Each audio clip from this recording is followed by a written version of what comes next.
દોસ્તો આજે આ છતનું વોટરપ્રૂફિંગ કરાવી છીએ કેમ કે હવે ઉનાળો આવ્યો એટલે ગરમી બહુ બધી પડશે અહીંયા કચ્છમાં ને થોડું ડેમેજ બી થઈ ગયું હતું તો કીધું આ વોટરપ્રૂફિંગ કરીએ એટલે પાણી અંદર ના આવે ને ઠંડુ પણ રહે.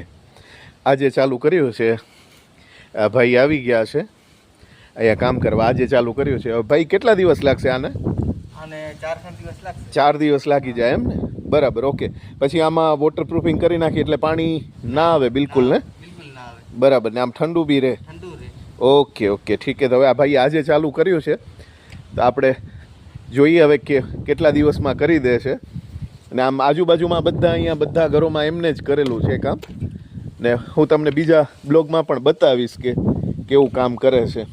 લગભગ અહીંયા બધી છતો ઉપર એમને જ કામ કરેલું છે ભાઈએ. તો ચાલો હું પછી બતાવું તમે કેવું કામ કરે છે એ. Thank you.